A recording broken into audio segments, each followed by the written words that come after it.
years. Last year, this is a true story, because they're in for fantasy camp, right, these guys? And it was a game day, and I went over to Ralph's here on the way home to pick up something to eat. And there was two guys with a grocery cart, and they were right full of beer and chips. And they start talking. They said, "What the hell are you guys doing?"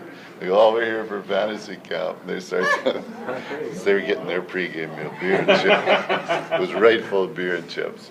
And they come every year. They're from, I forget where they're from, like Vermont or somewhere back there. When you see guys like Rudy coming back and Lappy was here earlier, does that help strengthen your ties at all to the Kings organization to see these guys from the past coming back and the history being talked about?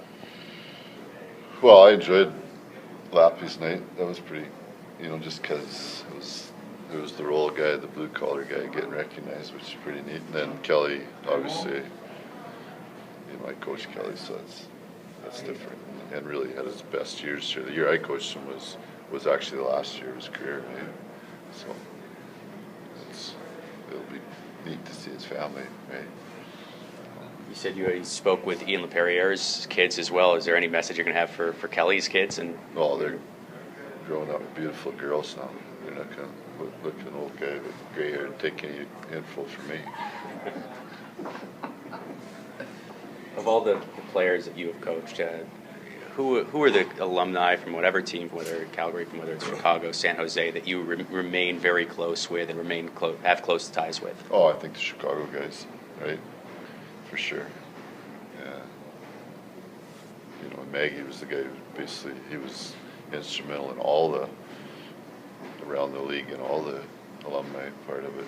And, that's why the Blackhawks one is still so strong. It's just, they're guys that are in Maggie's age group now that are pretty successful guys in the Chicago area. Cliff and Stan and Tony.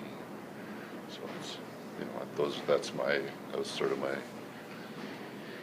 coming out, obviously, in Chicago. So it's always good to see all them guys when you go back there. It's neat before the game. You got guys sneaking in the coach's room, and after the game, it's awesome to see all those guys. Brendan Morrow was talking yesterday that when Dave Tippett was the coach there in Dallas, that he was always harping on them about how important it was to beat the Kings, his former team. So with Calgary, I guess just the same question for you. What do you say, or do you say anything at all about the importance of beating Calgary? No? I moved past that a long time ago. I mean, Morrow's only played for one team, right? Mm-hmm. And I'm going to assume that Tippett only coached one team too.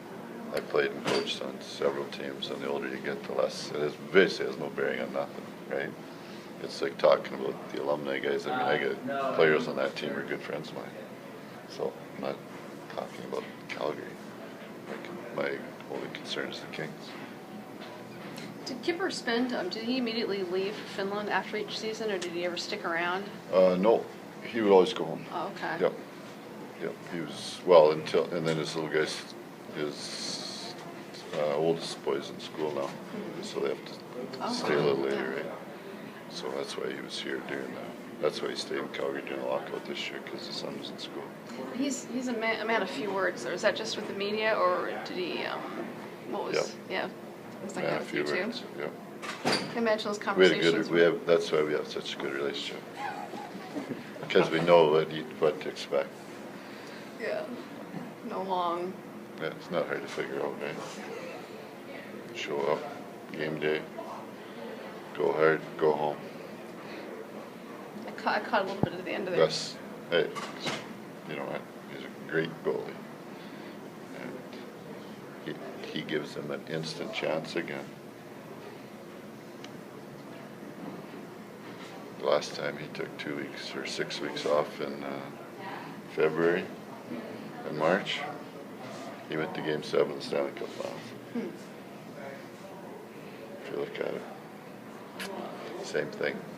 Knee injury, missed 6 weeks, came back, gives him a chance. Well, given that it sounds like he's going to return, or he's might be playing tonight. Yeah, did he? Yeah, that's right, he did. He played against San Jose the other night. Yep. I caught the end of that game. It looked like a completely different team, as you were saying. Well, top goaltending does do that for you. And quite honest, Kipper, I bet if you ask him tomorrow, he did not have this start of the season that he wanted. If you look at his numbers, they're not what he wanted, for sure. So, you know, he's at the age where it's sort of, he's a proud guy and he's a great competitor. We asked you a lot of questions last night about the game, but this morning the guys were talking about watching video before practice. What did you see in watching the video that maybe we didn't talk to you about last night after the game? We watch video before every practice and after every game. It's just sometimes you do it in small groups, sometimes you do it in big groups. Did you see anything different in watching the video after the game versus maybe your initial thoughts? Not really anything different, no, just reinforce areas that we haven't been very good at, off and on all year. So it's a way of, there's usually teaching moments that you can use. We were able to use that this morning. Were there any particular moments that you pointed out to the team? Pardon? Were there any particular moments that you focused on? Giving too many goals up. I said that after the game, and he just asked, and it's the same thing. Give up too many goals, you don't win. Give up 4 goals against, you don't win. And if they're, you know, if they're great plays and all that stuff, wonderful. But you know,